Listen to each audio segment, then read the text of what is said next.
Morbid Facts, Part 452. After just one date with him in 2018, Arizona woman Jacqueline Adis allegedly sent a man over 159,000 texts over a 10-month span. Some of the texts were incredibly disturbing threats like, "I'd make sushi out of your kidneys and chopsticks out of your hand bones. I'd wear your fascia in the top of your skull and your hands and feet." Adis was later arrested for trespassing inside the man's home while he was out of the country, but she was later declared mentally incompetent to stand trial and the charges were dropped. This is the 2,000-year-old skull of Mary Magdalene on display at St. Maximin Basilica in France. It's considered to be one of the most precious relics in all of Christendom. In 2008, 19-year-old Brandon Swanson drove his car into a ditch while driving home from a party. He called his parents and told them he was fine, but wasn't sure exactly where he was. Nearly 50 minutes into the call, he suddenly yelled, "Oh shit," and then went silent. He's never been seen nor heard from again. He used an 87-year-old woman as a mop to clean up dog urine. 56-year-old Leonard Irvin Wayne Tucker lived with an 87-year-old woman as a paid caretaker since 2018. He had also been a family friend since the 1990s. On November 20th of 2022, Leonard had returned home from the grocery store when he became very angry with the woman. Leonard was so angry with the woman that he had slapped her in her face. There was dog urine on the floor and the lady grabbed paper towels to try and clean it up until Leonard grabbed her arm, pulled her to the ground, and spun her body around. He held her ankles and pushed her back and forth to clean up the spot on the floor just like if she was a mop. The whole incident was actually being recorded in the home, and once the lady's family found out about this, they immediately removed her from his care. About 10 days later, the lady's family discovered that she had bruising on her arms and butt. Her family stated that Leonard and the woman never had any kind of problems to their knowledge before this, but prior to him helping this lady out, he was actually in prison for 11 years from 2005 to 2016. On January 5th of 2023, Leonard was arrested and charged with elderly abuse. Eventually, he was released on an unspecified bond.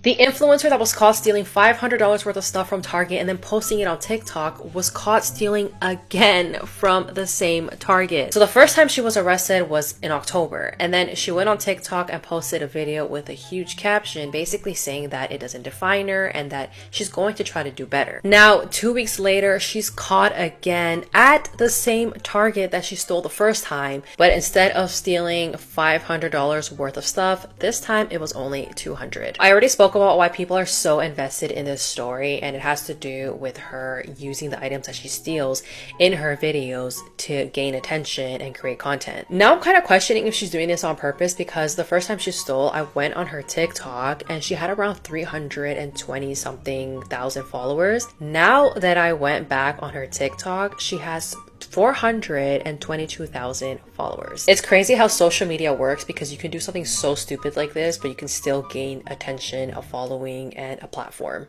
So when did you realize you can already install new skills into your life? Anyone can be an expert in almost anything now without spending years learning it. Video editing, for example. Just a couple years ago, even if you had the most cutting-edge video editor on the market, you still needed to dedicate months, possibly even taking a whole course just to figure out how to use it. Today, insane AI video editors like Filmora 14 lets you do what decades-long professionals used to take years to learn by just clicking a few buttons. Take one-click smart short clips, for example, which takes a video, identifies key moments, and automatically compiles them into fully edited and engaging shorts. Just click, click, click, and they're all there, and it's only getting better from here. The AI video enhancer takes your phone camera and upscales it to professional grade high definition video with, again, just a couple taps. Maybe we can finally upscale those blurry UFO videos. And you also got the AI portrait cutout, which can turn any video into a green screen. Let's be honest, old school green screens are clunky and inconvenient. Auto cutout in most editing apps today is splotchy blotchy and inconsistent at best. This perfectly cuts out any subject, any objects they're holding, and doesn't clash with similar colors on the person. So you can finally get over the dreaded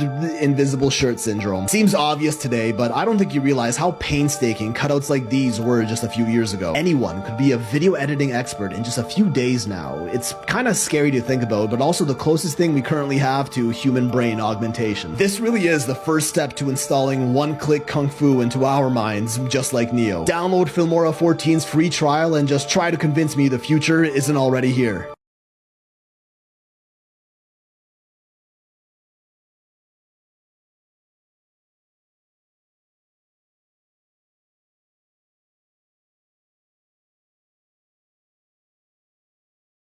Morbid Facts, Part 453. Italian man Marco Mariolini earned the nickname Anorexic Hunter due to his disturbing fixation towards emaciated women. But he wasn't simply drawn to women who were already thin. He wanted to actively shape them into emaciation by pushing their bodies to extreme levels of malnutrition. He made his wife starve herself, making her lose more than 70 pounds until he eventually broke up with her once he got her pregnant. Marco then started dating a woman named Monica, whom he would punch in the stomach if she ate anything he considered excessive. He would even take her to nice restaurants where he would eat in front of her while she was forced to starve. One day Monica had enough and attacked him with a hammer before later turning herself in, only to end up facing house arrest with her monstrous partner. Marco would end up fatally stabbing her 22 times in retribution, and only spent a few years in prison before being released in 2021. By the way, I have no idea what's going on with that facial hair. It's totally unrelated to the story. Trust me. Plastic surgeries that went wrong. Saha Tobar.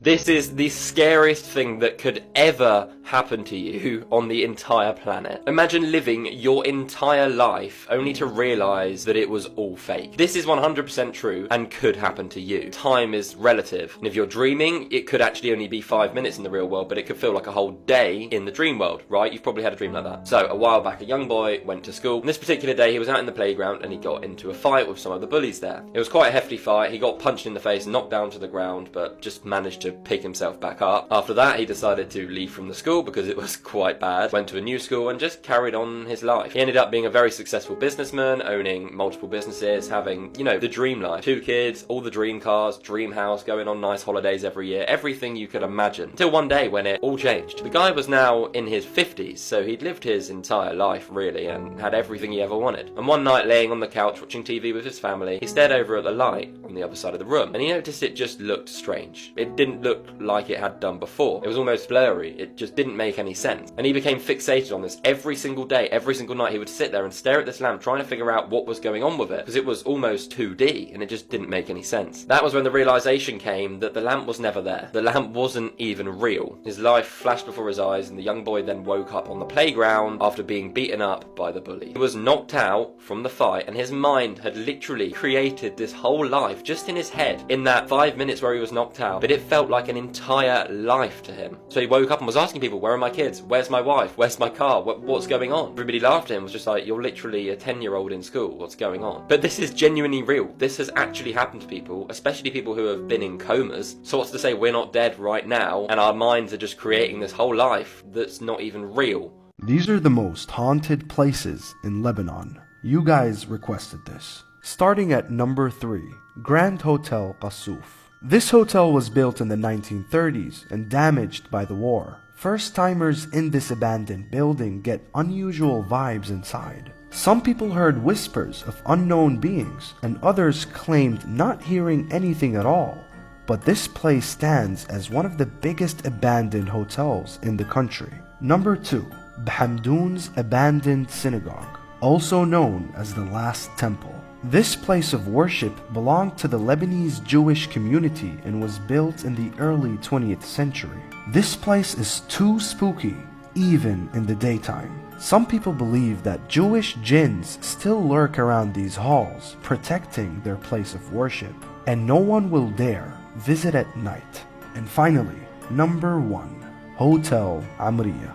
by far one of the most haunted buildings in Lebanon. This place dates back to the 1960s, and it was famous for its theater and indoor cinema. Years later, this place was used for satanic rituals and black magic. Sometimes kids go there to communicate with jinns by playing the Ouija board. It is infested with bad energy and unknown beings.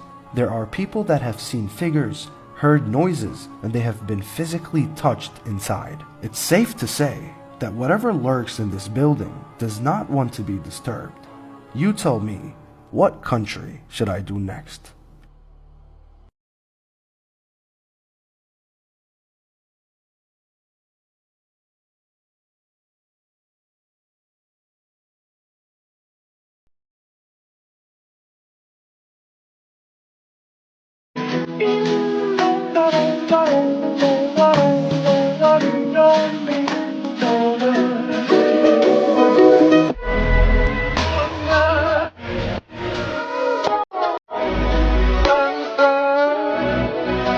This is officially the last day on Earth and the end of the world.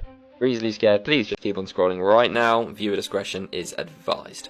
But yeah, tomorrow is officially the day of the solar eclipse, which me personally I don't think is a big deal. But according to many people on social media, it is the end of the world. But why?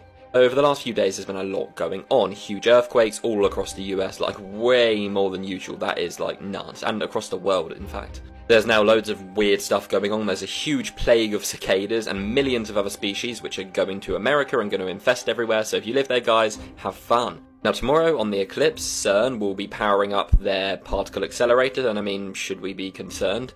Well, according to many sources, yes. There's been lots of videos emerging of CERN, and some of them are pretty weird. Like, I mean, just look at this, like what the hell is going on there? Now this thing is absolutely flipping huge, and absolutely flipping powerful. And apparently it's extremely destructive. One wrong move could cause a wormhole to open on Earth. We don't even know what could happen. There's so many theories about it. Now at the CERN headquarters, as you saw in that video, they literally have a giant Shiva statue, which is a bit odd. Which is, if you don't know, the god of destruction. Like, great. Now, although that video was deemed as fake and they say it was just like a prank and set up, who actually knows? But yeah, according to a lot of people, this is going to cause the end of the world tomorrow and a lot of bad stuff is going to happen. So yeah, make sure you hit that follow button and I'll keep you updated, and save this video, and let's come back tomorrow night. This was supposed to be the happiest day of their lives, but hours after this beautiful wedding ceremony, Samantha Miller was killed. This tragic story is a reminder to not drink and drive. 34-year-old Samantha Miller and Eric Hutchinson got married in 2023 when only a few minutes after leaving their wedding ceremony, they were hit by a drunk driver. The driver, Jamie Lee Komorowski, was 3 times over the alcohol limit and was going 65 miles per hour in a 25 zone. Samantha and Eric, along with 2 other family members, were driving back home in a golf cart, which actually made the impact a lot more serious. Unfortunately, Samantha passed away still in her wedding dress, while Eric and the 2 other family members survived. Now, it's a miracle that everyone else survived, but their injuries were so severe that they say they can't even go back to doing the things they used to. And just a couple of days ago, Jamie was sentenced to 25 years in prison. Now, this case doesn't even end there, because the bride's mother, Lisa Miller, sued Eric, the bride's husband, for her daughter's estate. Lisa's attorneys are trying to challenge the validity of her daughter's marriage with Eric, saying that because they didn't spend the night together on the day of their wedding, the marriage is invalid. Eric offered to give Lisa half of the money to just put an end to the situation, but she refused, and she just wants everything. Can you imagine losing your significant other on your wedding day and then having to deal with that grief, and then also having to deal with your own personal physical injuries, and then on top of that, you're being sued by your wife's mother? This is why you shouldn't communicate with the dead. A man who recently lost his father went to visit his resting place after lamenting his passing. Feeling frustrated for not being in contact with him for some time, he attempts to communicate with his spirit. Unable to get a response and filled with grief, he returns to his home. Then one night, while alone in his house, he hears someone or something coming from the kitchen.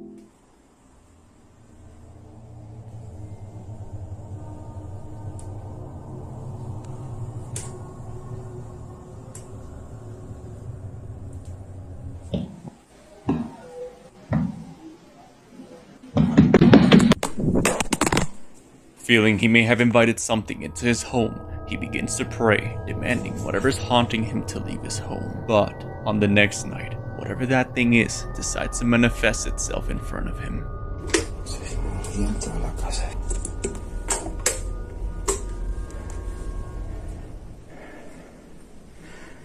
¿Qué es eso, Dios? ¿Qué es eso?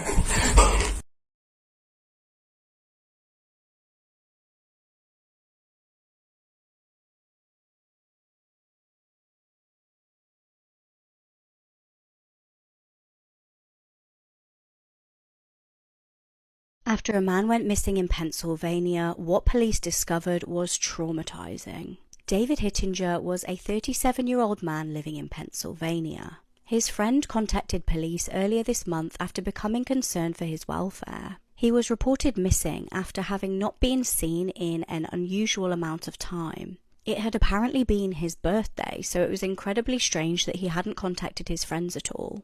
A search began to try and find David on the 13th of May. He was apparently last seen 2 days prior to this. Police began searching in locations that they knew that David may have been. This included the new home that he'd just moved into. He'd recently moved in with a 33-year-old named Joshua Moser. What police found at the property was incredibly concerning. They found forensic evidence including hair and a large amount of blood. Horrifyingly, they also found a box cutter and a saw. There was also bloody clothing in the house. They then widened the search to the local area and tragically found several body parts in bin bags in different locations. Some were in the cemetery and some were in a quarry in Washington Township. It's reported that Joshua allegedly admitted to killing his roommate by strangulation. He's also alleged to have admitted hitting him in the head with a hammer. A motive is currently unknown. Joshua has been charged with criminal homicide, abuse of a corpse, and tampering with evidence. They heard strange noises coming from the restrooms, but as they go to check, this happens. A haunting video was uploaded by El Cucuy, where a group of students are investigating strange noises in an empty restroom.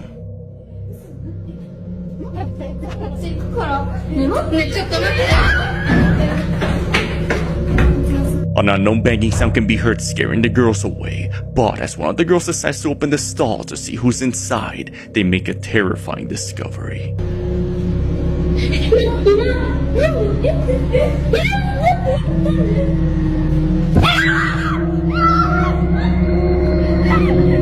The pale, lifeless body of a student can be seen in the corner of the stall as the girls run in fear. The figure appears to come out of thin air since the girls just looked inside and no one was seen. For this reason, viewers believe this apparition was the spirit of a student who now haunts the school.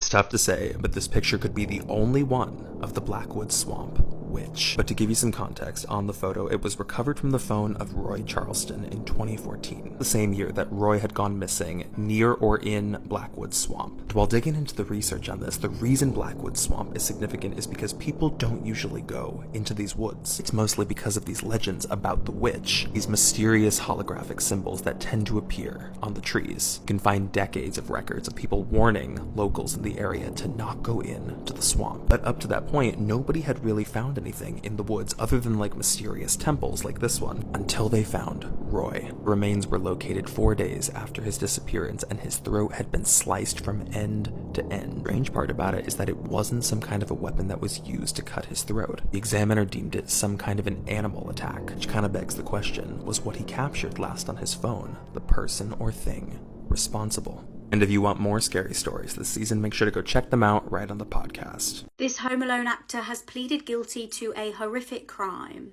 Devin Rattray became famous in the early 1990s as Buzz McAllister on the Home Alone films. He played Kevin's volatile and aggressive older brother on Home Alone 1 and Home Alone 2. He has now pleaded guilty on 2 counts of DV to avoid prison time. The now 47-year-old actor was accused of violence against a woman in December 2021. His girlfriend at the time reported him to police after he punched her in the face, covered her mouth with his hand, and also attempted to strangle her. She told police officers that the pair had gotten into an argument at a bar.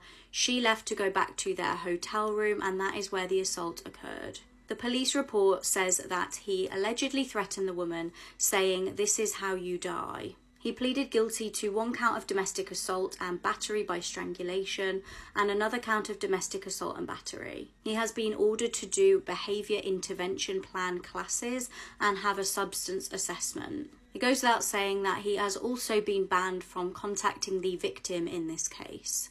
These two mothers in Las Vegas took their own lives 5 months apart from each other. And suspiciously, they had been fighting the Las Vegas Police Department over an alleged double homicide cover-up. And this double homicide had ties allegedly to a child sex trafficking ring. So this is Judge Melanie Andreas Tobiasen. She was 55 years old, and on January 20th, 2023, after stepping down from her position as a judge a year ago, she took a gun and ended her life in her $2 million Las Vegas mansion. And on the left here is Connie Land. Connie was Judge Melanie's 53-year-old friend. Her daughter, along with her boyfriend who is alleged to be her pimp, were murdered in 2016. And on August 10th, 2022, after fighting for justice for 6 years for her daughter, Connie took her own life. Which means that both of these women are now dead. So let's step back to a year before the murders happened. At this point, Judge Melanie is tipping off local authorities about the presence of an underage sex ring that's operating in Las Vegas. She's going on podcasts trying to raise the alarm. She's writing this down on court documents. And eventually, Melanie met Connie. But why did Melanie meet Connie? Well, apparently Melanie thought that a man named Sugar Shane Valentine, the same man that had tried to lure her own daughter into prostitution, was the man that murdered Connie's daughter and her alleged boyfriend pimp. And this judge was a badass. She just wanted to find the truth and to expose this ring. She went on record one time and said that she went to Sugar Shane Valentine's house and kicked his door in asking for answers. And she even stated at one time that she had verbally threatened him because the police were not assisting her in her investigation whatsoever. She had presented the police with lots of evidence that this guy was involved in this sex trafficking ring. She knew that there were pedophiles linked to this ring that were directly profiting off of all of this. And she was passionate about finding the truth and protecting children. But unfortunately, a lot of times stories like this end in bizarre and strange circumstances. So apparently for a while before her death, Melanie had been telling loved ones of hers, "Remember, if I die, I didn't do it." She even told friends and family members that she was being followed. She knew she was being watched and she had been threatened. Apparently the hub for this sex trafficking ring was a clothing store called Top Notch. And the judge had tried to raise all these concerns about this store. Eventually, though, the store shut down because of a murder that occurred right out front, and the owner was arrested and sentenced to 45 years in prison for shooting and killing his own girlfriend, so obviously this was not a good place. She went on the record, though, and said that when she brought information about what was going on at Top Notch to the police, they ignored her. They said that they knew that places like this existed all over Vegas, but that they were kind of untouchable and that it was dangerous for her to go down this path. Something bizarre is that a number of detectives in Las Vegas have been told that they've been told to forget about and lay off of child sex trafficking stings and operations. It's kind of scary to think of how much power these organizations have, and it is suspicious that these two women that were fighting for justice died from allegedly their own hands only months apart from each other.